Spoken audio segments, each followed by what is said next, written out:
নিজের পরিণতি, নিজের গন্তব্য, নিজের আখিরাত ভুলাইয়া দেয়।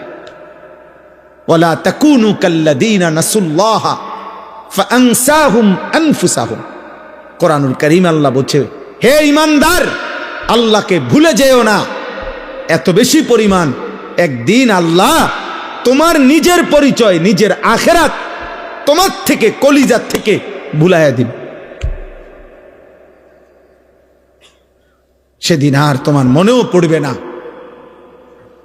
তোমার আখিরাত আছে, জাহান্নাম আছে, তোমার জন্য আযাব অপেক্ষা করছে। এইটা যদি দিল থেকে সরে যায় তাহলে ওই মানুষের জীবনে এটা সবচেয়ে বড় দুর্ভাগ্য। এইবার আর সে কুল কিনারা পায় না, এবার আর সে ফিরতে পারে না, এবার আর কেউ তাকে টেনে ধরে না, কারণ আল্লাহ তো তারে অভিশপ্ত করে দিছে।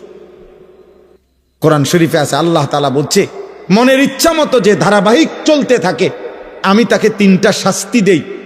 এক, আমি আল্লাহই তাকে একদিন পথভ্রষ্ট করে দেই, আমি আল্লাহই। দুই, তার কানে এবং অন্তরে মোহর মেরে দেই। তিন, আমি আল্লাহই তার চোখে পর্দা ফেলে দেই। এবার বলো, আমি আল্লাহ ছাড়া তাকে হেদায়েত দিবে কে?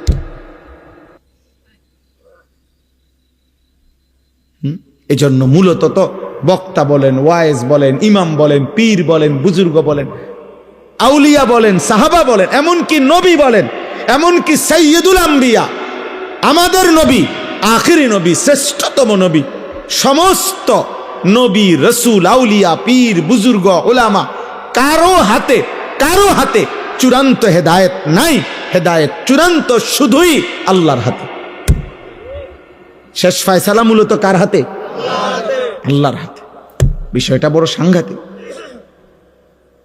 যাররা পরিমাণ, এক সুতা পরিমাণ স্বজন প্রীতি করার কোন সিস্টেমে নাই, কারণ বিষয়টা মাখলুকের হাতে না, কোন সৃষ্টির, সেই সৃষ্টি যত দামি হোক ওনার হাতে না। 12 বৎসর বয়স থেকে 50 বছর নবীজির, এই 38 বছর এক টানা আবু তালেব নবীজির অভিভাবক ছিল, নবীজিকে আগলাইয়া রাখছে, আদর করছে। নবীজি সাল্লাল্লাহু আলাইহি সাল্লামের বয়স যখন 12, তখন আব্দুল মুত্তালিব আবু তালেবের হাতে নবীজিকে তুলে দিয়ে গেছে। আর নবী সাল্লাল্লাহু আলাইহি সাল্লামের বয়স যখন 50, তখন আবু তালেবের ইন্তেকাল হয়েছে। তাহলে মোট 38 বছর। 38 বছর নবীকে যে আগলাইয়া রাখছে, কিন্তু আল্লাহ তাআলা বলছে, বন্ধু, ঈমান আমি দেব না, হেদায়েত দেব না। তো নবী সাল্লাল্লাহু আলাইহি সাল্লাম মৃত্যুর দিন পর্যন্ত অজরে চোখের পানি ফেলছে, চাচার হেদায়েত, চাচার কালেমা উচ্চারণ করাইতে আল্লাহর নবী অজরে কানছে। কিন্তু আল্লাহ বলছে, বন্ধু, হেদায়েত দেব না তো দেবই না, আমনে কানলেও দিতাম না। কি মনে করেন বিষয়টা? কি ভাবেন? ইব্রাহিম আলাইহিস সালামকে মাঝখানে দাঁড় করান, মনে করেন এখানে দাঁড় করান, ইব্রাহিম নবীকে দাঁড় করাইয়া দুই দিকে দুইজন দাঁড় করাবেন, ওনার দুই পাশে দুইজনকে, এক পাশে ওনার আব্বা, আরেক পাশে ওনার ছেলে ইসমাইল, এ পাশে আজর, এ পাশে কি ইসমাইল। আল্লাহ মাঝখানে দাঁড়ানো কে? ইব্রাহিম। তো আল্লাহ যেন বলছে, ইব্রাহিম, এ আপনার কথায় ঈমান আনবে না, ঈমান আনবে। তো ফলে আপনি ইব্রাহিমই, কিন্তু বাপ আপনি লক্ষবার বলার পরেও আজর কি আনে নাই? ঈমান আনে নাই। কিন্তু 8 বছরের বাচ্চা, 10 বছরের বাচ্চা আপনার ইসমাইল, সে কিন্তু আপনার কথা বলার সাথে সাথেই আল্লাহকেও চিনছে, কোরবানি করতে রাজি হয়ে গেছে। তাহলে ফয়সালা কার? ওনার হাতে হইলে তো দুজনই কি হইতো? ইমানদার হইতো না দুজন? ইব্রাহিম আলাইহিস সালামের সামনেই তো দুজন। তো বাপে কেন ইমানদার হলো না? ফুতে কেন ইমানদার? ফয়সালা কার? এটা গুরুত্বপূর্ণ। এজন্য ছেলেরা, বাবারা, হেদায়েত, ঈমান, সেজদা, কালিমা, আল্লাহর বন্দেগী, খোদার কসম, এটা ভিন্ন জিনিস। আরে ভাত, পেশাব, পায়খানা আর ঘুম আর দুনিয়া ভোগ করা, এটা নরমাল জিনিস, এটা আহামরি কিছুই না। এটা আমি প্রত্যেক দিন সারাটা জীবন বলি, সারা বছর বলি, এটা কোনো বিষয়ই না। এটা তো আল্লাহ তাআলা মানুষ গরু ছাগল সবাইকে দেয়, পাগল মাতাল সবাই রে খাওয়ায়, মুসলমান হিন্দু বৌদ্ধ ইয়াহুদি খ্রিস্টান কাফের বেঈমান সবাইকে খাওয়ায়। এটা তো কিচ্ছু না। আসল বিষয় হলো ঈমান, আসল বিষয় হলো তাওহীদ, আসল নিয়ামত তো হলো সেজদা, নিয়ামত তো হলো আল্লাহ তাআলার এক এক হুকুমের গোলামি। আল্লাহ তাআলা আমাদেরকে বুঝার তৌফিক দান করেন। তো নবী সাল্লাল্লাহু আলাইহি ওয়াসাল্লাম যখনই কালেমার দাওয়াত দিতেন তো আযাবের কথা বলতেন, বারবার বলতেন যে হে আমার জাতি, নূহ আলাইহিস সালামের জাতি আল্লাহর নাফরমানি করেছে, আল্লাহ আযাব দিয়ে ধ্বংস করে দিছে। লূত আলাইহিস সালামের জাতি আল্লাহর নাফরমানি করেছে, আল্লাহ আযাব দিয়ে ধ্বংস করে দিছে। হুদ আলাইহিস সালামের জাতি আল্লাহর নাফরমানি করেছে, আল্লাহ আযাব দিয়ে ধ্বংস করে দিছে। এভাবে অসংখ্য জাতি নবীজির পূর্বে, আমাদের রাসূলুল্লাহ সাল্লাল্লাহু আলাইহি সাল্লামের পূর্বের বহু জাতি আল্লাহ তাআলা আল্লাহর অবাধ্যতা নাফরমানির কারণে ধ্বংস করে দিছে। এই কথাগুলো আযাবের কথা নবীজি বলতেন। কিন্তু দুর্ভাগ্য, এতগুলো ঘটনা বলবার পরেও, জানবার পরেও ওরা ভাবতো না, আবু জেহেল, আবু লাহাব, উতবা, শাইবা, এই বেঈমানগুলো একবারও ভাবতো না যে তাদের উপরও এমন আযাব আসবে, এমন আযাব আসবে, এটা তারা ভাবতো না। ফলে তাদের অভ্যাস ছিল নবীজি যখনই আযাবের কথা বলতো, দুনিয়ার আযাব অথবা আখিরাতের আযাব অথবা জাহান্নামের আযাব যেটাই বলতো, ওরা বিদ্রুপ করত, ঠাট্টা করত, ঠাট্টা মস্কারি করত। আরে আযাব করতে আইবা, আযাব কিসের আযাব? তাফসিরের মধ্যে আছে আবু লাহাব নবীজির চাচা, তার বদ অভ্যাস ছিল নবীজি যাকেই কালেমার দাওয়াত দিতেন, আল্লাহ নবী সাল্লাল্লাহু আলাইহি সাল্লাম সে পিছন থেকে এই দুই হাত নাড়াইতো, এমনি এমনি কই, সাবধান আইলা শুনিস না, হুজুরের কথা শুনে একটা ধরা খাইবা। তুমি যে মদ খাও, জুয়া খেলো, নারী দেখো, মোবাইল দেখো, নর্তকী দেখো, নাচো গাও, ফুর্তি করো, এই মোল্লা মুন্সির এসব কথা ধরলে এই মজার জীবন, সিটারি বাটফারি আর করতে পারত না। হ্যাঁ, অনেক ফাসেক ফুজ্জার, অনেক পাপী দেখবেন এই জন্য কৌশল করে যাও রাখো সব কানে হুজুরের টাইম আইন না, তাহলে তো আমার সিটারি চলবে না। প্রতি কথায় কোরআন কিতাব লইয়া এত টানাটানি করো না চাই। মানে কি, ওই যে উনি যে বাটপারি করে, 2 নম্বরই করে, এই 2 নম্বরই তো চলবে না, বুঝছেন না কথাটা? এই জন্য বারবার সবাই শেষ পর্যন্ত প্রত্যেক নাফরমান গোড়া দিয়া তলে দিয়া মিল থাকে, শুধু সবার চেষ্টা হলো হুজুররারে কোরআনকে, আল্লাহর কথাকে সবখানে আনতে দিও না, তাইলে এটাই সুবিধা, বুঝছেন? হুজুরারে বলবা সব কথা তাতে না বল, এটা বলা যাবে না, ওইটা বলা যাবে না, রাজনীতির কথা বলা যাবে না, এইটা অতর বলা যাবে না, কিচ্ছু, শুধু আপনার শুধু বিধিনিষেধ, শুধু টেনশন, শুধু পেরেশানি। এটা হুজুরারে সব কথা বলতে দিলেই মুশকিল হবে, বলতে দিলেই মুশকিল হবে। আমি একবার এক মাহফিলে, আরো আগে, এইরকম এক ভদ্রলোক কাগজে লেখা দিছে আমারে যে হুজুর এই এই কথাগুলো ওয়াজ করবেন, নিচে লিখে দিছে রাজনৈতিক বিষয়, সাম্প্রতিক বিষয়, আর কি কি জানি, এটি বলবেন না, বলা যাবেন না, এডি করবেন। পরে আমি বললাম যে আঙ্কেল, এই যেগুলো লিখছেন আপনি, এগুলো আর এগুলো বাদ দিয়া শুধু এগুলো ঠিক রাখা ওয়াজটা কেমনে করলে সুবিধা হয়, এটা স্যাম্পল হিসাবে আপনি 10টা মিনিট আগে কন কইলে আমি ওইটার ব্যাখ্যা করব। বুঝেন নাই কথা? হ্যাঁ, আপনি একটু আমার শুধু জিনিসটার কৌশলটা শিখাই দেন যে এইভাবে বলবেন হুজুর, যাতে করিয়া আমি কারো গায়েও লাগে না, পিঠেও লাগে না, সবটা ওয়াজ কি প্যান্ডেলের রুফে দিয়া জায়গা, আলহামদুলিল্লাহ, কারো কোনো অসুবিধা হয়েছে না। যার যে জায়গা বনওয়ালা বন খায়, বিড়িওয়ালা বিড়ি খায়, বুঝছেন না কথাটা? সিটারিও করে, ইমানদার সেজদাও করে, যে যেমনে আছে এমনি থাকুক, আপনি এইভাবে একটা ওয়াজ দিবে, নিরিবিলি ওয়াজ, যেটা প্যান্ডেলের উঠি দিয়ে যাবে। হ্যাঁ, এমন একটা সিস্টেমের ওয়াজ করবে। নাউযুবিল্লাহ। তাইলে মূলত যখনই আমি আবারও বললাম এই কথাটা, এটা বারবার ছেলেরা তোমরাও মনে রাখো, আব্বা তোমরাও মনে রাখো, আমি প্রায় এ কথাটা বলি। কোনোভাবেই পাপী বুঝতে চান, পাপী বোকা হয়, পাপী জাহেল হয়। পাপ মানুষকে তার গন্তব্য ভুলাইয়া দেয়, মঞ্জিল ভুলাইয়া দেয়। দুনিয়া চলে মিয়া, কিন্তু পাপ করতে করতে মিথ্যা, চুরি, জিনা, নারী, ছবি, নাটক, সিনেমা, সুদ, কিস্তি, বেহায়া, বেপরদেগি, এটা নগদ দুনিয়া চলে ঠিক আছে, কিন্তু তার মঞ্জিল, গন্তব্য আখিরাত তাকে ভুলাইয়া দেয়। ফলে সে বুঝতে পারে না, একটা সময় মনে যেন তার ব্রেনে কাজ করে না। এটা অনেক বড় বিপদ। এই জন্য গুনাহকে লম্বা দিতে করতে নাই, পাপকে দীর্ঘায়িত করতে নাই। ভুল আমারও আছে, আপনারও আছে। প্রতিদিন প্রতিদিন খোদার কসম আমারও গুনাহ হয়, আপনারও গুনাহ আছে। আমিও বেহেশতে থাকি না, বা বেহেশতের থেকে আইছি না। আমি এই মাটির পৃথিবীতে আমরা থাকি, কাজে ভুল, ভ্রান্তি, ত্রুটি, বিচ্যুতি, কমতি, ঘাটতি আমাদের প্রত্যেকেরই হচ্ছে, হতেই থাকবে। কিন্তু একটা হলো এইটা, আর একটা হলো গুনাহটাকে লম্বা করা। একেবারে ঠান্ডা মাথায় ইচ্ছা করে পরিকল্পিতভাবে 365 দিন একদিনও ফজরের নামাজ তুমি পড়ো না, এটা শুধু গুনাহ না, এটা তুমি মূলত গন্তব্য আখিরাত, তোমার মৃত্যু পরবর্তী জীবন তুমি টোটালি ভুলে গেছো, এটার প্রমাণ।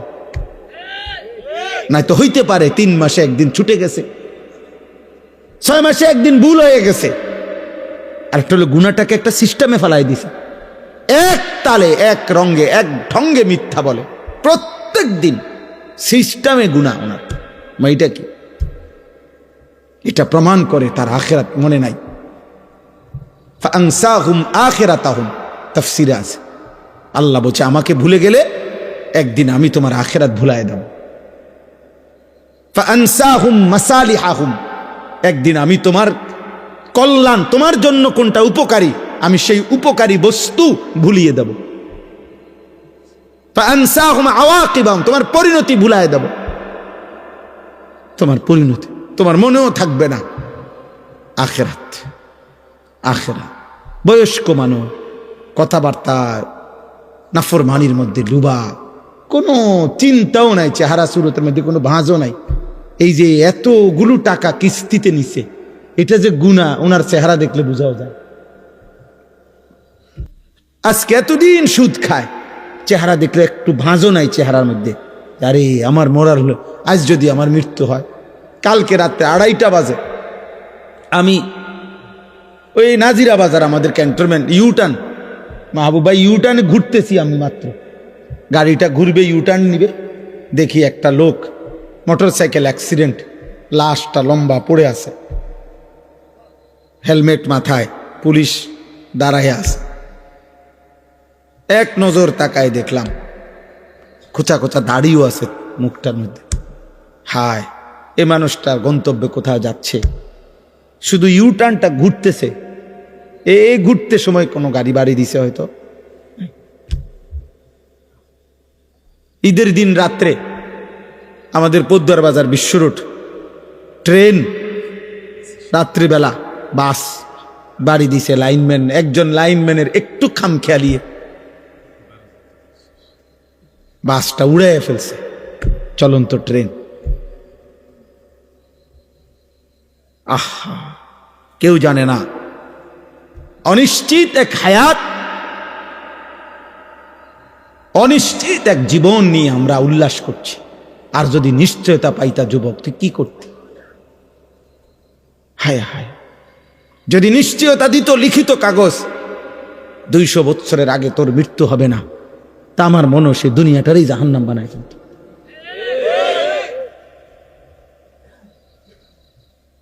যে জানে যে কোনো সময় মৃত্যু হইতে পারে, এরপরও যার উল্লাস এত, এরপরও যে এত বড়, এক ওয়াক্ত নামাজ পড়ে না, দিন নাই রাত নাই, এত নারী, ছবি, উলঙ্গ দৃশ্য দেখে, এই মানুষরূপী জানোয়ার যদি 900 বছরের হায়াতের নিশ্চয়তা পাইতো, কি করত বুঝেন? কি করত? আস্তাগফিরুল্লাহ, আস্তাগফিরুল্লাহ। 30 দিনের একটি পূর্ণ মাস রমজান আল্লাহ তাআলা আমাদেরকে দিয়েছেন। আল্লাহ তাআলা আমাদেরকে দিলেন। আল্লাহ যেন বললেন, বান্দা আমি নিজের হাতে, আমি রমজানটাকে আমি আল্লাহ নিজ হাতে সাজাইছি। একদিকে রোজা তো আরেক দিকে তারাবি, একদিকে ইফতার তো আরেক দিকে সাহারি, একদিকে এতেকাফ তো আরেক দিকে শবে কদরের বেজর রাত আমি সাজাইছি। প্রথম দশক রহমত, মাঝখানের দশক মাগফিরাত, শেষ দশক জাহান্নাম থেকে নাজাত। প্রত্যেকটা আমলে কমপক্ষে সর্বনিম্ন 70 গুণ বৃদ্ধি। জাহান্নামের দরজা বন্ধ। তোমারে গুনাহ করায় যেই শয়তান, সে শিকলে বন্দী। দরজা শুধু খোলা একটাই, জান্নাত। রাতে কিংবা দিনে, ইফতারে কিংবা সাহারিতে, রোজায় কিংবা তারাবিতে, এতেকাফে কিংবা শবে কদরে, যেখান দিয়ে আমায় আল্লাহরে ডাকো, আল্লাহ যেন বলে দরজা কেবল একটাই খোলা, যেন দিয়ে ডাকো শুধু ঢুকবা কেবল জান্নাতে আর জান্নাতে। কারণ দুয়ার তো খোলাই এক, জান্নাত। জাহান্নামে তো রমজানে ঢুকবা কেবলে, জাহান্নামে তো বন্ধই ধরছে। ঢুকার রাস্তা শুধুই জান্নাত। এত বড় শ্রেষ্ঠতম মাস, এত বড় সাজানো ফজিলতপূর্ণ মাস, যাদের উপর দিয়ে আমরা পার হইল। 30 দিন পূর্ণ, 5টা জুমা এবছর রমজানে আল্লাহ তাআলা আমাদেরকে দান করছেন। 5টা জুম্মা, স্বাভাবিক তো 4টা জুমা হয়, এইবার 5টা জুমা। শেষ দিন জুমা হওয়াতে 5টা হয়েছে। 5টা জুমা দিলেন, পূর্ণ 30 দিন দিলেন। এত ভাবে আল্লাহ তাআলা সাজাইয়া, যার উপর দিয়া এই রমজান পার হইল। রমজানের প্রথম দিন মানুষের মৃত্যু হয়েছিল, বাংলাদেশে মানুষ মরছিল। শেষ দিন, মাঝখানের দিন, তাহলে প্রতিদিন তো কত মানুষের মৃত্যু হয়েছে। এর ভিতর দিয়ে আল্লাহ আমাকে, আপনাকে, কিশোর যুবক তোমাকে, বয়স্ক বাবা, আপনাদেরকে আল্লাহ যে হায়াত দিয়ে এই পর্যন্ত 5টা শেষ করলেন, তো যাদের উপর দিয়া একটা পূর্ণ রমজান গেল, এত বড় শ্রেষ্ঠতম মাস গেল, তো রমজান পরবর্তী দেখার বিষয় তো হইল যে আমাদের জীবনের অর্জন কি হল। যারা রমজানের আগে বিড়ি খাইতেন, সিগারেট খাইতেন, কিস্তি নিতেন, নাচ দেখতেন, গান শুনতেন, নাটক দেখতেন, মোবাইল দেখতেন, সিনেমা দেখতেন, টেলিভিশন দেখতেন, আপনার সামান্য কোনো পরিবর্তন হয়েছে কিনা চাচা বলেন?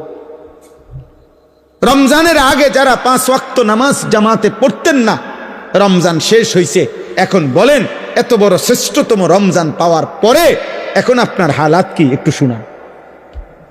সুদখোর আপনি বলেন, ঘুষখোর বলেন, কিস্তিখোর বলেন, মোবাইল যারা নারী ছবি দেখতা অভ্যস্ত ছিল, যুবক ভাই, রমজান তোমাদের উপর দিয়েও গেছে, বলো তোমাদের জীবনের পরিবর্তনের কোনো গল্প থাকলে শোনাও। যদি কিছুই পরিবর্তন না হয়, যেমন ছিলাম তেমনই, তাহলে এই একটা মাস কার উপর দিয়ে গেল?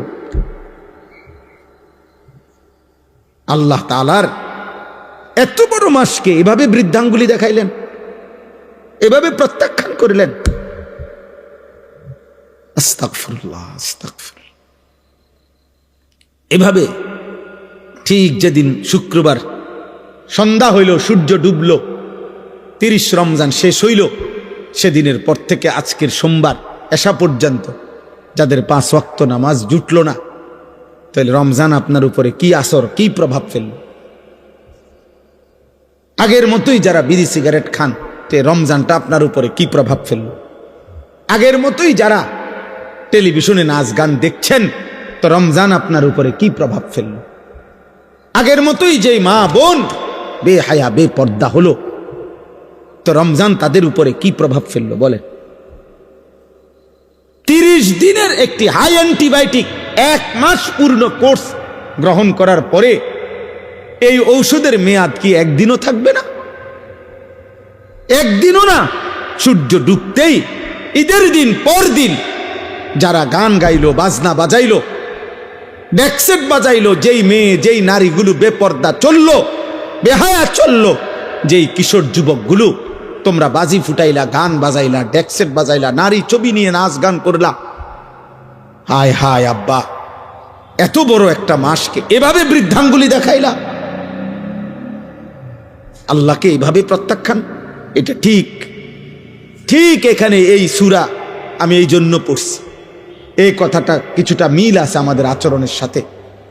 এইখানে আছে নবীজি যখনই ওই মক্কার কাফেরদের সামনে বলতেন আযাবের কথা, তো কাফের বেঈমানরা জানা সত্ত্বেও পূর্ববর্তী জাতিদের আযাবের কথা ওরাও জানতো, তবুও তারা আল্লাহ নবীকে বিদ্রুপ করত, ঠাট্টা করত। তো একদিন নবীজি এরকম আযাবের কথা বলার পরে মক্কার কাফের একজন সর্দার নজর ইবনে হারেস বেঈমান, এই বেঈমান নবীজির সামনে বিদ্রুপ করে ঠাট্টা করে আল্লাহর কাছে হাত তুলছে, তুলে বলল আল্লাহুম্মা ইন কানা হাদা হুয়াল হাক্কা মিন ইনদিক ফাআমতির আলাইনা হিজারাতাম মিনাস সামা আবিতিনা বিআযাবিন আলীম। সে বলল আল্লাহ, মুহাম্মদের কথা মতো যদি কুফর শিরিক এবং আপনার নাফরমানি করার কারণে আযাবই আসে আপনি দেন, তো এখন আমাদেরকে আপনার কাছে দেখি কত বড় আযাব আছে, দেন। এই বেঈমান নবীজিকে টিটকারি করে কয় দেন, আমনের হের কথা মতো আমনে যে দেন চাই কিতা আছে আপনার কাছে দেন, পাথরের বৃষ্টি আমাদের উপরে বর্ষণ করেন, নয়তো আযাব দেন। এই কথাটা বলছে। কত বড় গাদ্দার, কত বড় গাদ্দার, চিন্তা করেন। আল্লাহর সাথে মস্কারি, রাসূলুল্লাহ সাল্লাল্লাহু আলাইহি সাল্লামকে বিদ্রুপ করে, মানে অর্থাৎ তার কলিজার ভিতরে বুঝলো এটা এই সমস্ত আযাবের কথা, ইডি যেডি কয় মুহাম্মদ ইডি হুদা হইতো না, এগুলো হবে না। ওই যে বললাম আবু লাহাব, সে হাত নাড়াইতো, মনে আসেনি? তো এক সাহাবী, দুই তিনজন তার সমবয়সী যারা আগে তাদের পরিচিত ছিল, এখন তো সাহাবী নবীর, তো ওরা মাঝে মধ্যে আবু লাহাবকে বলতো, আবু লাহাব তুমি যেভাবে হাত নাড়াও, আল্লাহ যদি তোমার হাতে তোমার উপরে কোনো আযাব দেয়, নবীকে যেভাবে বিদ্রুপ করো, নবী সাল্লাল্লাহু আলাইহি সাল্লামের পিছন দিয়ে যে হাত নাড়ো, যদি আল্লাহ হাতটা অবশ করে দেয়। তো এই বেঈমানে করতো কি, পরের দিন সকালবেলা এদের কাছে গিয়া, মানে এই যেই সাহাবীরা ওনার এগুলো কইছে তারে, তা আগো কাছে যাইতো, যাইয়া কইতো এই দেখো হাত, চাও কিচ্ছু হয়েছে না, বোঝেন নাই? এই হাতেরে দেখাইয়া বলতো কই আযাব কই, তুমি না কইছো হাত অবশ হয়ে যায়, তারে কই হইছে কই। এই অসংখ্য অসংখ্য নাফরমান সন্তান আমাদের, ও প্রতিদিন হুজুরদেরকে মনে করে, ইমাম সাহেবকে, বাবা মাকেও বিদ্রুপ করে। আরে আমনে না কইছেন এই হইব হে হইব, কো কিতা হইছে? আমি আগের মতো সিটারি করতে আসি, আগের মতো নাড়িয়ে দেখি, ছবিয়ে দেখি, উলঙ্গ দৃশ্য সারা রাত দেখি, কো কিচ্ছু হয় না, হইলে তো হইতই, কো কিতা হইছে? উফিল লাকুমা আতাইদানিনি আন উখরাজা ওয়াকাদ খালাতিল কুরুনু মিন ক্বাবলি। কোরআন শরীফে আছে নাফরমান সন্তান, আল্লাহ বলতেছে নাফরমান সন্তান বাবা মাকে বলে, বাবা মাকে বলে ধ্বংস হন আপনারা, প্রত্যেক দিন আমারে কোন কিয়ামত হইব, আখেরাত হইব, সবাই আবার আল্লাহর কাছে ফিরব। কই যারা যারা মরছে কো তারা কই গেছে? চাই এইভাবে। এই জন্য দোস্ত, তোমার কর্ম দিয়ে তুমি নাফরমান নিজ কর্ম দিয়ে আল্লাহকে যেন বিদ্রুপ করে, যে আপনি রমজান দিছেন, রহমত মাগফিরাত নাজাত সব আমনেরটি আমনের কাছে রাখেন, ধরেন আমনেরটি আমনে নেন, আমি আগের মতোই নারী ছবি নাটক সিনেমা সুদ কিস্তি বেহায়া বেপর্দা আমারগুলো আমি আগের মতো চালাইলাম, দেখি আপনি কি করতেন পারেন, করেন যা। বুঝেন না এই কথা? আহা, এই জন্য যুবক, একটা রমজান পাওয়ার পরে কোনো পরিবর্তন হবে না। বয়স্ক বাবা, কোনো আচরণ বদলাবেন না, কোনো পরিবর্তন হবে না। আমি একদিন, আজ থেকে 3-4 বছর আগের কথা বলতেছি আর কি, একদিন আমি একবার রমজানে ঈদের পর দিন আমার এক জোড়া জুতা খুব দরকার ছিল। তা আমি রমজানে স্বাভাবিকভাবে কেনাকাটা করি না, বিবি বাচ্চা কারো জন্য। এই গতকালকে আমি আমার বাবা দাদার স্মরণে প্রত্যেক বছর আমরা ঈদের পর দিন আমি বাড়িতে আমরা দোয়ার আয়োজন করি ঈদের পর দিন। তো গতকালকে আমি আমাদের গ্রামে, গতকাল কি ঈদের পর দিন ছিল? জি। তো এই গ্রামে গেছি, এ যাওয়ার সময় গতকালকে ক্যান্টনমেন্ট থেকে আমার ছোট মেয়েটার জন্য 2টা হিজাব কিনছি। বলে আগে ছিল না? আগেও ছিল, বাকি নতুন করে কিনছি, কিন্তু এটা ঈদের পর দিন। ইচ্ছা করে এই রমজানে না আমার বিবি কিছু কিনতে গেছে, আমিও কিছু কিনতে যাইনি। রমজান তো আমার লুঙ্গি জুতার জন্য আসে নাই, রমজান তো নতুন জামার জন্য আসে নাই, রমজান তো গুনাহ মাফের জন্য আসছিল। রমজান তো আমারে জাহান্নাম থেকে বাঁচাইতে আসছিল, রমজান তো আমারে জান্নাতের মেহমান বানাইতে আসছিল। যে জান্নাতেই যাবে তার আর দুনিয়ার এক জোড়া জুতা দিয়া কি দরকার? যার দরকার জান্নাত, জুতা দিয়ে হাতে গিরব।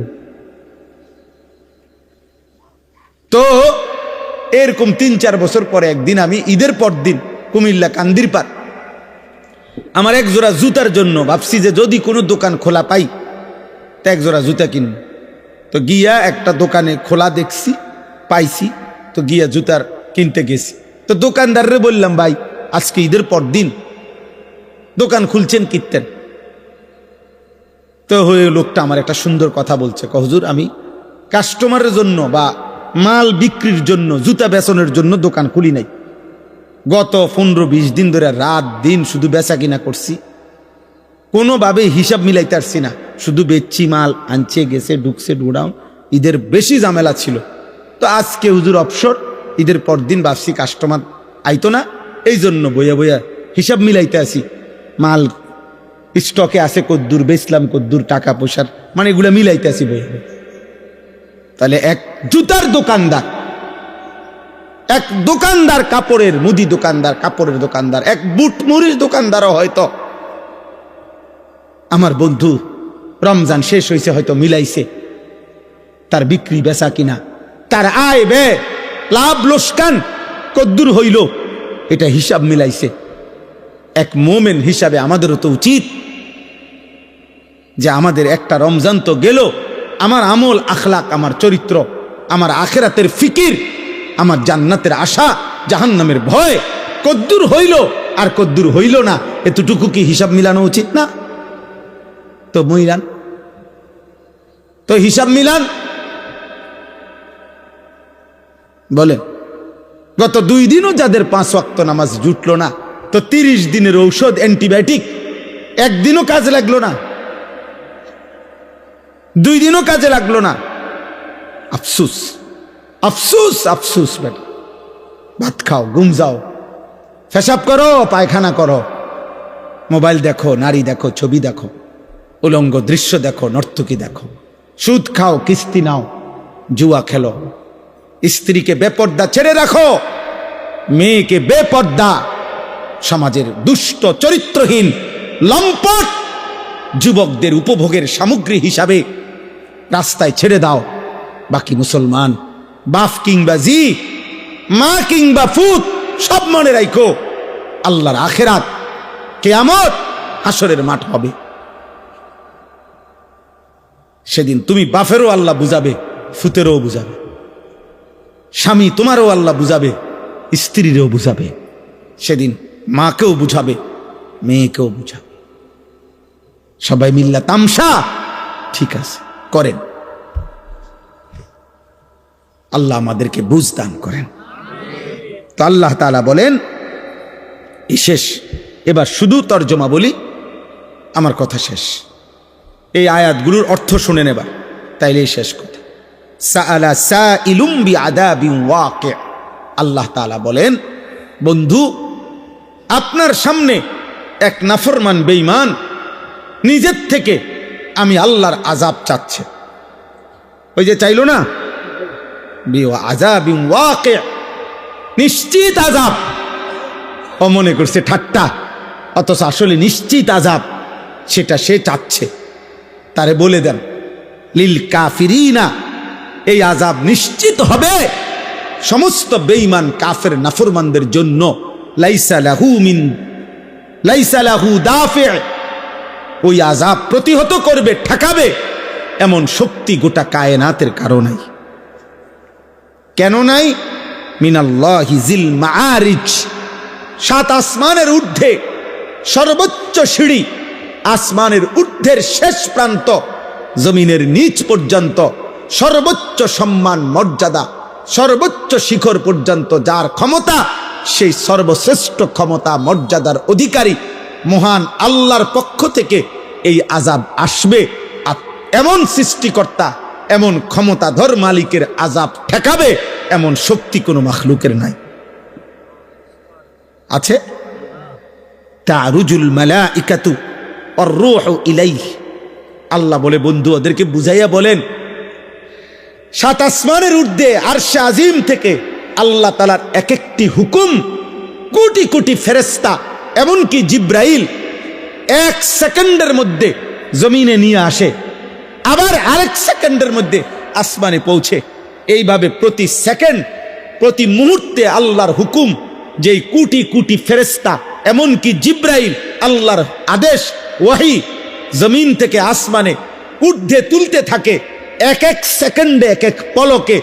এত বড় বাহিনী, এত বড় ক্ষমতা যেই আল্লাহর, উনার পক্ষ থেকে আযাব আসতে কতক্ষণ লাগবে? তুমি এটা কি মনে করছো?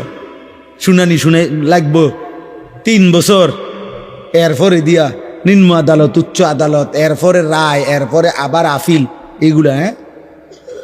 আল্লাহর আযাব আসতে আসতে 6 বছর লাগবে নাকি? এবার আল্লাহ তাআলা বলেন, তাহলে এখন আযাব দিচ্ছি না কেন? সম্ভব নি? আরে বলেন না, সম্ভব? আল্লাহর আযাব দেওয়া, আল্লাহ এই সেকেন্ডে গোটা কায়নাত ধ্বংস করা সম্ভব? আল্লাহর আযাব আসা, আল্লাহ আযাব পাঠানো সম্ভব? তো আল্লাহ বলেন কেন দিচ্ছি না এখন? তোমরা চাচ্ছ, এরপর আমি দিচ্ছি না কেন?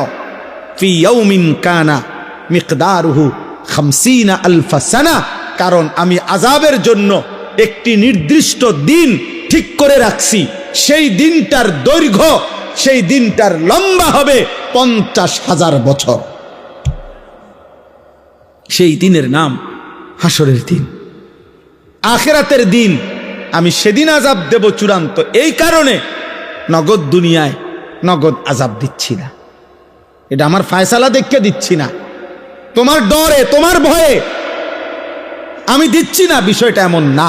তোমরা কি মনে করো ছেলেরা, যে তোমরা যারা চুল রাখো বেঈমানের মতো, তোমাদের যাদেরকে দেখলে ভয় পায়, তোমাদেরকে দেখলে অসংখ্য ছেলেকে মুসলমানের ভদ্র মানুষ বলে, বুঝে যে এই দেখলে বোঝা যায় এই যে কোনো মুহূর্তে মানুষের ক্ষতি করবে।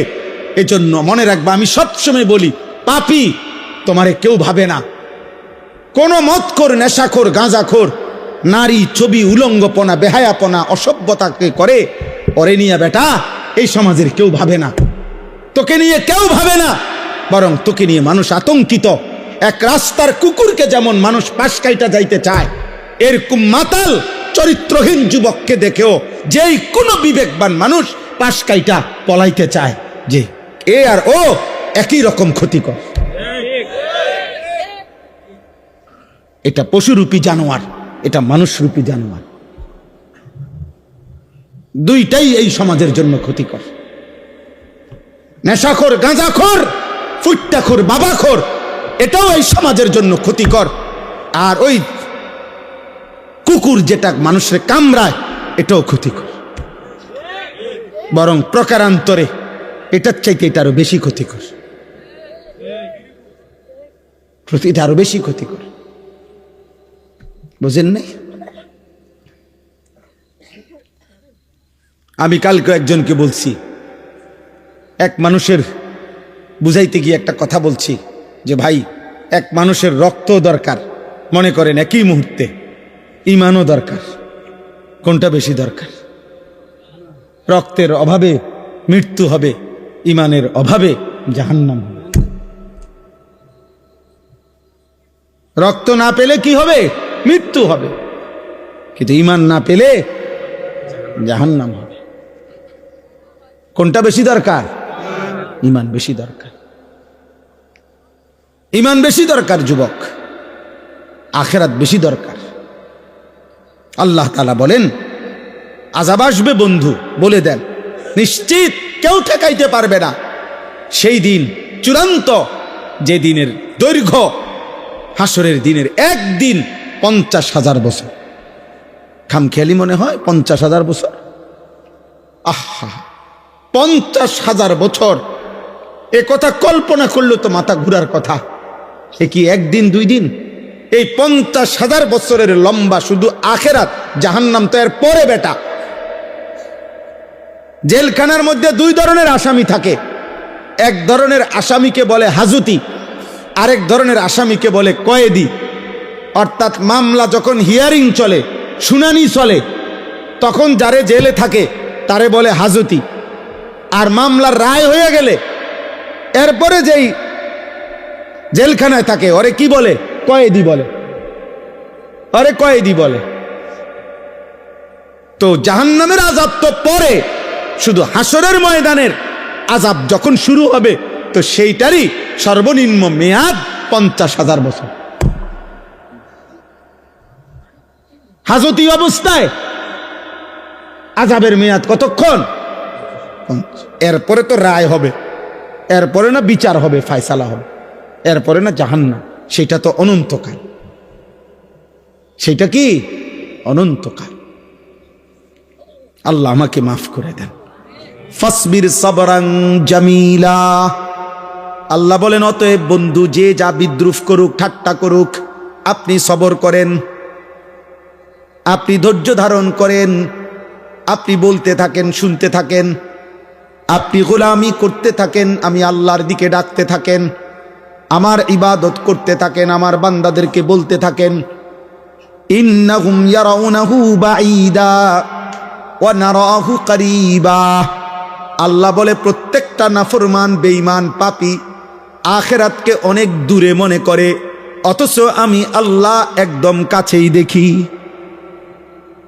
নাফরমান মনে করে আখিরাত অনেক দূরে, আল্লাহ বলেন আমি তো দেখি আখিরাত একদম কাছে। ইকতারাবাতিস সাআতু ওয়া শাক্কাল কামার ইকতারাবা লিন-নাসি হিসাবুহুম। আল্লাহ বলে বান্দা হিসাবের সময় তো কাছে, কাছে না দূরে।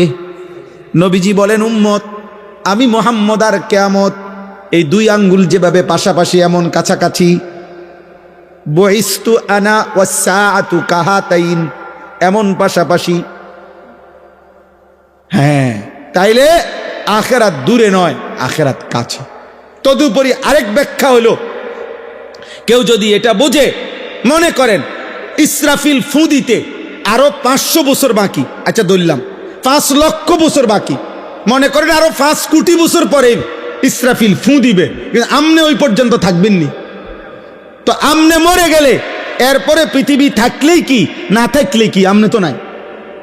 বুঝেন নাই কথাটা? আমার মৃত্যুর পরে যদি বাংলাদেশের সব মানুষ চাঁদের দেশও গদ্দুয়ার করে, মঙ্গল গ্রহে চলে যায়, আমার কি?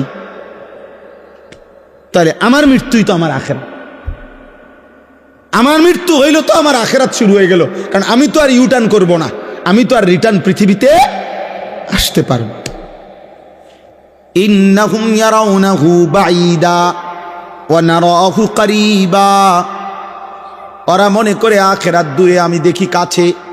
ইয়াউমা তাকুনুস সামাউ কাল মুহল। আল্লাহ বলে বন্ধু, ইসরাফিল যেদিন ফু দিবে, এই পৃথিবী যেদিন ধ্বংস হবে, কিয়ামত যখন শুরু হবে, আল্লাহ বলেন তামা কিংবা সীসা যেমন জ্বলন্ত আগুনের মধ্যে গলাইলে গলে গলে পড়তে থাকে, আল্লাহ বলেন 7 আসমান ইসরাফিল ফু দিলে গলিত তামার মতো গলে গলে পড়তে থাকবে। অতাকুনুল জিবালু কালইহন। রব্বুল আলামিন বলেন তুলা যেইভাবে লেপ তোষকের তুলা যেমনে বানাইবার আগে ধুনায়, লেপ তোষক বানাইবার আগে তুলা ধুনায়, বুঝেননি? মেশিনে কিংবা বাইরে এগুলার কি করে, ধুনাইতে হয়। এই ধুনাইন না তুলা যেরকম বাতাসে উড়াই দিলে সব উঠতে থাকে, আল্লাহ বলে পাহাড়গুলো এরকম ধুনানো তুলার মতো উঠতে থাকে। ওয়ালা ইয়াসআলু হামিমুন হামিমা ইউবাসসারুনাহুম। আল্লাহ বলে 40 বছর, 30 বছর, 50 বছর, 10 বছর, 20 বছর দুনিয়ার জীবনে একজন আরেকজনের সাথে যেই ঘনিষ্ঠ বন্ধুত্ব ছিল, এমন কলিজার টুকরা বন্ধু, ক্লোজ ফ্রেন্ড, ঘনিষ্ঠ বন্ধু একজন আরেকজনকে হাসরের ময়দানে দেখেও কেউ কাউকে কিছুই জিজ্ঞেস করবে না। ওয়ালা ইয়াসআলু হামিমুন হামিমা, কলিজার টুকরা বন্ধু, 24 ঘন্টা 40 বছরের বন্ধুত্ব। আল্লাহ বলেন ইউবাসসারুনাহুম, একজন আরেকজনকে দেখেও কেউ কাউকে কিছুই জিজ্ঞেস করবে না। এজন্য দোস্ত, বন্ধু নামের যারা তোমারে আল্লাহ চিনায় না, ওরা ধোঁকা, ওরা তোমারে ধোঁকা। যার সাথে তুমি 10 বছর নারী ছবি দেখছো, মদ জুয়া খেলছো, মদ খাইছো, যার সাথে গোটা 5টা বছর যৌবনের রং তামাশার ফুর্তি করছো, হাসরের দিন সে তোমাকে ভালো মন্দ কিছুই জিজ্ঞেস করবে। এবার শেষ অংশ, আল্লাহ বলেন হাসরের ময়দানে প্রত্যেকটা কাফের বেঈমান পাপী জাহান্নামের দিকে যখন দেখবে, ফেরেশতারা জাহান্নামকে টেনে আনবে, কোরআনে আছে। আর জাহান্নামী নাফরমান দেখে একটা চিৎকার দিয়া হাসরের মাঠে আল্লাহকে বলবে, আয় মাওলা, আজকে আমার সমস্ত সন্তান তাদের সকলকে জাহান্নামে দেন, আমারে বাঁচায়া দেন। আমার স্ত্রীকে জাহান্নামে দেন, আমারে বাঁচায়া দেন। আমার ভাই বোনদেরকে জাহান্নামে দেন, আমারে বাঁচায়া দেন। আমার গোষ্ঠী বংশের সমস্ত লোককে জাহান্নামে দেন, আমারে বাঁচায়া দেন। এই পৃথিবীর সমস্ত মানুষ যারা হাসরের ময়দানে দাঁড়িয়ে আছে, আল্লাহ সকলকেই জাহান্নামে দিয়ে হলেও আমারে বাঁচা। এই যে খোদার কসম, এটা কোরআন শরীফের আয়াত।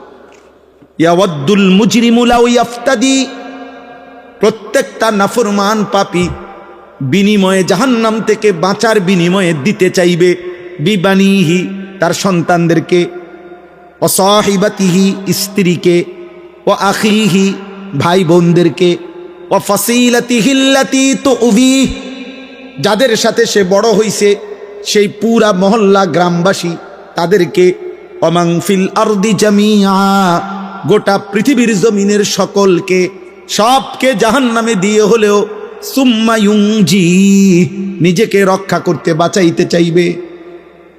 তাফসীরের মধ্যে আছে মূসা নবীর মতো নবী বলবে, আল্লাহ আমি কাউকে চাই না, নিজেকে বাঁচাইতে চাই। তো নাফরমান কি মনে করবে?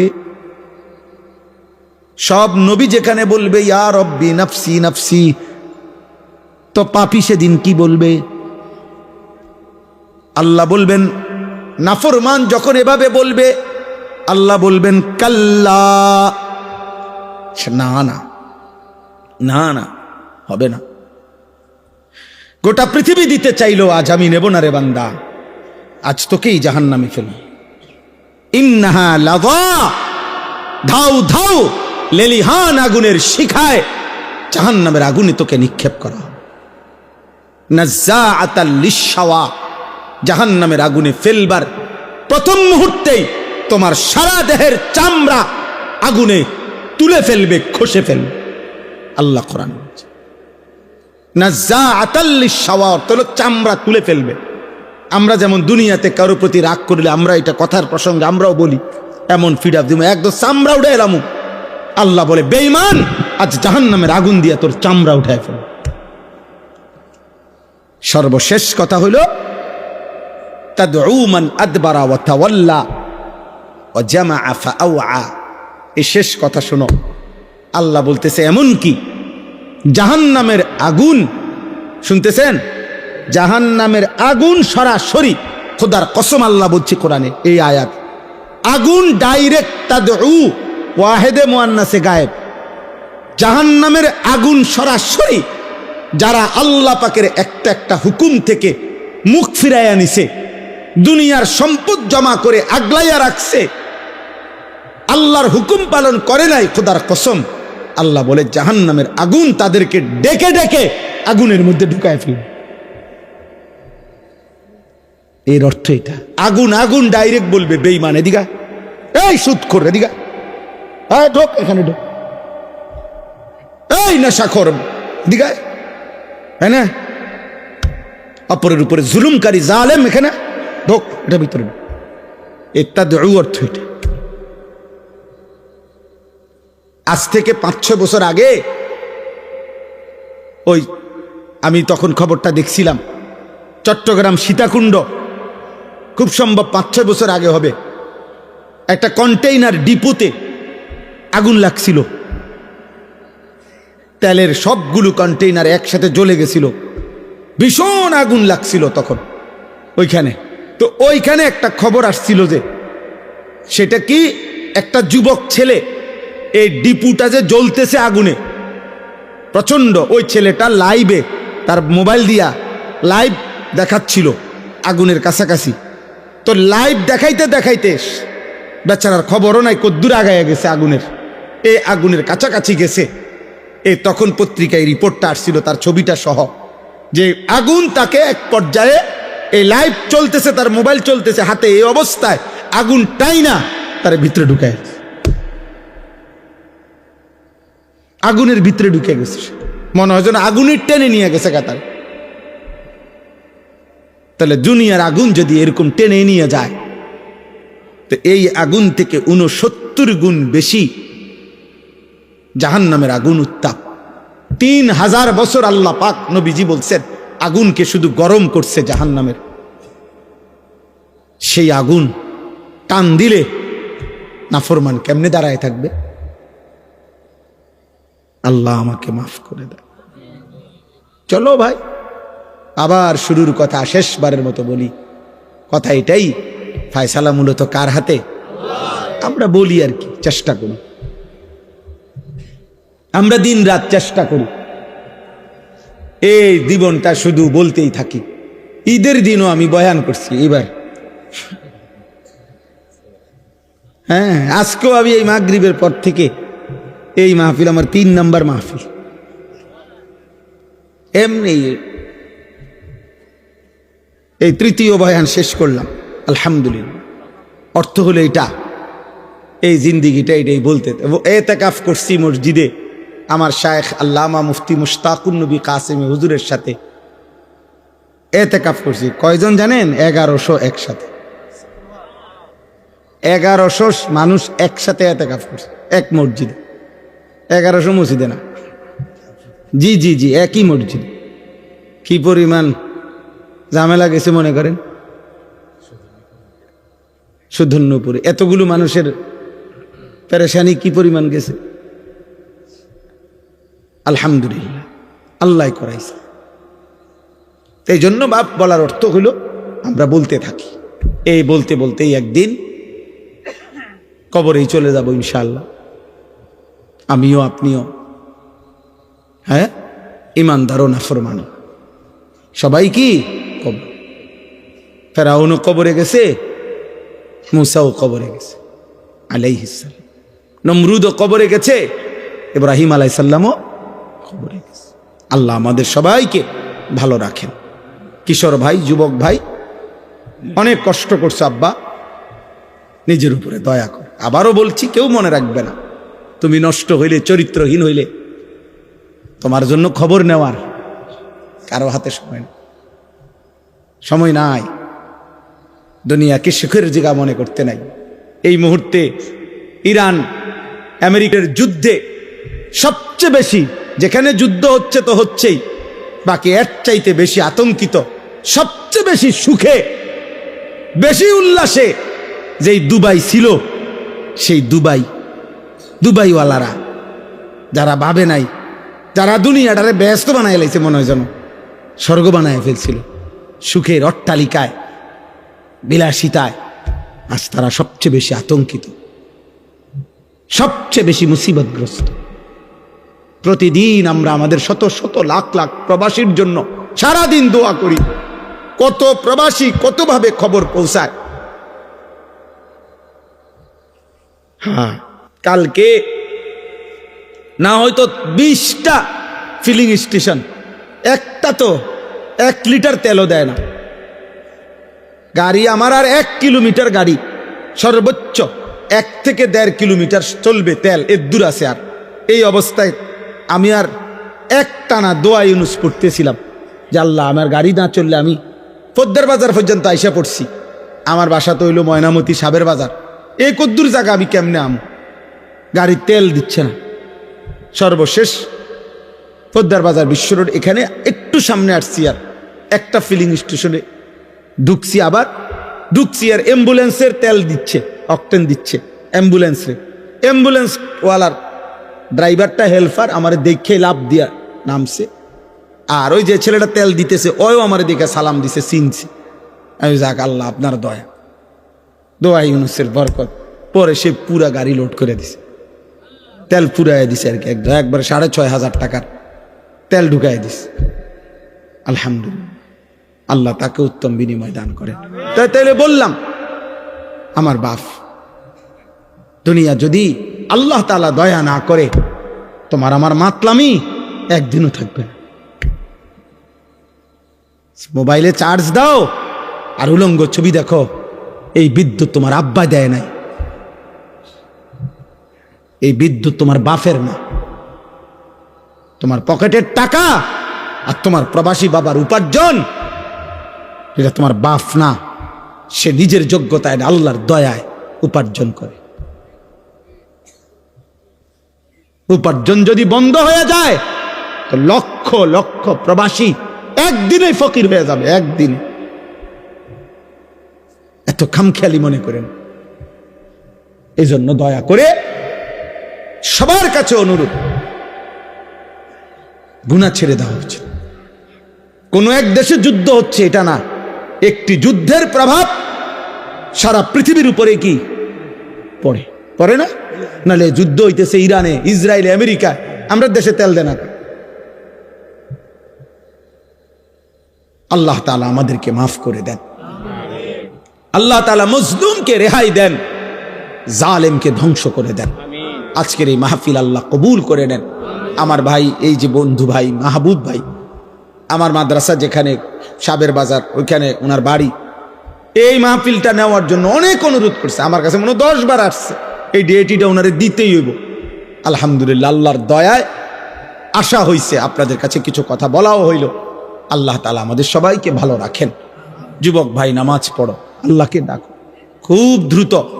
যদি আল্লাহ দয়া না করে, মুসিবত কিন্তু তোমাকেও স্পর্শ করবে, আমাকেও। ওয়াত্তাকু ফিতনাতাল লা তুসিবান্নাল্লাযীনা যালামু মিনকুম খাসসা। আল্লাহ তাআলা বলছে, দুনিয়ায় আমার নীতি হলো দুনিয়ার আযাব অনুগত অবাধ্য সবার উপরে হয়, আর আখিরাতের আযাব শুধু নাফরমানের উপর। এই জন্য দুনিয়াতে বন্যা হইলে সবার ঘর ডোবে, দুনিয়াতে ঘূর্ণিঝড় হইলে সবার বাড়ি ক্ষতিগ্রস্ত হয়, দুনিয়াতে ভূমিকম্প হইলে ইমানদার নাফরমান প্রত্যেকের ঘর ধ্বংস হয়, কিন্তু আখিরাতে শুধু নাফরমান আযাব পায়। আল্লাহ আমাদের সবাইকে তৌফিক দান করেন, ঈমান আমলের জীবন দান করেন। আলহামদুলিল্লাহি রাব্বিল আলামিন। আল্লাহুম্মা আনতাস সালাম ওয়া মিনকাস সালাম, তাবারাকতা ইয়া দাল জালালি ওয়াল ইকরাম। ইয়া রাব্বি লাকাল হামদু কামা ইয়ানবাগি লিজালালি ওয়াজহিক ওয়া আযীমি সুলতানিক। وصل على محمد كما هو أهلك وفعل بنا خيرا كما أنت شانك يا أرحم الراحمين يا أرحم الراحمين يا أرحم الراحمين. ربنا ظلمنا أنفسنا وإن لم تغفر لنا وترحمنا لنكونن من الخاسرين. ربنا آتنا في الدنيا حسنة وفي الآخرة حسنة وقنا عذاب النار. রব্বির হামহুমা কামা রব্বায়ানি সগীরা রব্বানা হাব লানা মিন আজওয়াজিনা ওয়া যুররিয়াতিনা কুররাতা আ'য়ুন ওয়াজআলনা লিল মুত্তাকিনা ইমামা রব্বানা রব্বি জাআলনি মুকিমাস সালাতি ওয়া মিন যুররিয়াতি রব্বানা ওয়া তাকাব্বাল দুআ রব্বানা ইগফিরলি ওয়া লিওয়ালিদাইয়া ওয়া লিল মুমিনিনা ইয়াওমা ইয়াকুমুল হিসাব। মাওলায়ে কারীম, রাত অনেক গভীর মাওলা, আয় আল্লাহ, অন্ধকার গভীর রাতে অল্প কয়েকজন নাফরমান গোলাম আল্লাহ, পর্দার আড়ালেও কিছু মা বোন আপনার শাহী দরবারে হাত উঠাইলাম। আল্লাহ, আপনি মাফ করে দেন, মাফ করে দেন। রাত গভীরে মাওলা, গুনাহগার নাফরমান বান্দাদেরকে আপনি মাফ করে দেন। আপনি গফুর, আপনি গফফার, আপনি রহমান, আপনি রহিম, আপনি সত্তার, আপনি যুল জালালি ওয়াল ইকরাম। আপনি মাফ করে দেন। আযাব দিলে আপনার কোনো লাভ নাই, মাফ করে দিলে আপনার কোনো ক্ষতি নাই। মাফ করে দিলে আপনার ভান্ডারে কমবে না, মাফ না পেলে আমাদের উপায় থাকবে না। দেন মাওলা, মাফ করে দেন। সমস্ত কবরবাসীদেরকে মাফ করে দেন। কিয়ামত পর্যন্ত কবরের আযাব মাফ করে দেন। কবরগুলোকে জান্নাতের টুকরা বানিয়ে দেন। আল্লাহ আল্লাহ আল্লাহ, আমরা প্রত্যেকেই বাবা হারা, মা হারা, স্বজন হারা। আল্লাহ, আমাদের প্রত্যেকের বংশের কতজন কবরে, সব মাফ করে দেন, মাফ করে দেন। আমরা যারা জীবিত আমাদেরকে মাফ করে দেন। বাকিটা জীবন ঈমান আমলের তৌফিক দান করেন। সেজদাওয়ালা কপাল বানিয়ে দেন, কাঁদনেওয়ালা চোখ বানিয়ে দেন, জিকিরওয়ালা জবান দেন, মোহাব্বতওয়ালা দিল বানিয়ে দেন, সুন্নাতওয়ালা জীবন বানিয়ে দেন। আল্লাহ, আপনি কবুল করেন, মঞ্জুর করেন। অসুস্থ বিমারি যারা শিফা করে দেন, প্রত্যেকের কামাই রুজিতে হালাল বরকত দান করেন। অভাব দূর করে দেন, ঋণ মুক্ত করে দেন, পেরেশানি থেকে আসান করে দেন। যার যত নেক মাকসাদ আছে আপনি পূরণ করে দেন। এই মাহফিল আপনি কবুল করে নেন। যার যেটুকু দান, সহযোগিতা, ভালোবাসা সব আপনি কবুল করে নেন। আল্লাহ, কিশোর যুবক ছেলেগুলোকে নামাজি বানিয়ে দেন, চরিত্রবান বানিয়ে দেন। আল্লাহ, গুনাহ যেন আমাদের আযাব টেনে না আনে মাওলা। আল্লাহ আল্লাহ, বয়স্ক বাবা চাচাদেরকে হায়াত দারাজ করেন, আর অনেক আমলের তৌফিক দেন। মা বোনদেরকে পর্দা পুশিদা দান করেন। আল্লাহ, গোটা পৃথিবী আপনি শান্ত করে দেন, আপনি শান্ত করে দেন। আপনি মজলুমকে রেহাই দেন। জালেম আমেরিকা আপনি ধ্বংস করে দেন। জালেম ইসরায়েলকে আপনি ধ্বংস করে দেন। আল্লাহ, এদের জুলুম থেকে পৃথিবীকে বাঁচান রে মাওলা। আল্লাহ, ট্রাম্পের জুলুম থেকে পৃথিবীকে বাঁচান। নেতানিয়াহুর জুলুম থেকে পৃথিবীকে বাঁচান রে মাওলা। ফেরাউন নমরুদের মতো আল্লাহ নাফরমানদেরকে ধ্বংস করে দেন। আল্লাহ, মজলুমদেরকে বাঁচান মাওলা। আল্লাহ, পৃথিবীর প্রতিটা প্রান্তরে ঈমানদার মুমিন যাদের রক্ত ঝরছে, আল্লাহ আপনি তাদের উপরে রহম করেন, রহম করেন, রহম করেন। আল্লাহ, লক্ষ লক্ষ প্রবাসী বিদেশের জমিনে আল্লাহ ছটফট করছে মাওলা। অনেক পেরেশানি, অনিশ্চয়তার মধ্যে পড়ে গেছে। আল্লাহ, দেশে তাদের বাবা মা, স্ত্রী, সন্তান কাঁদতেছে মাওলা। আপনি নিরাপদে রাখেন, আপনি নিরাপদে রাখেন, আপনি নিরাপদ রাখেন মাওলা। আপনি পেরেশানি মুক্ত রাখেন, জান মাল হেফাজত করে। রব্বির হামহুমা কামা রব্বায়ানি সগীরা। আল্লাহ, এই মাদ্রাসা, আল্লাহ এলাকার মসজিদ, আল্লাহ দ্বীনি যত ফিকির সব আপনি কবুল করে নেন। রব্বির হামহুমা কামা রব্বায়ানি সগীরা। সুবহানা রাব্বিকা রব্বিল ইজ্জাতি আম্মা ইয়াসিফুন ওয়া সালামুন আলাল মুরসালিন ওয়ালহামদুলিল্লাহি রাব্বিল আলামিন।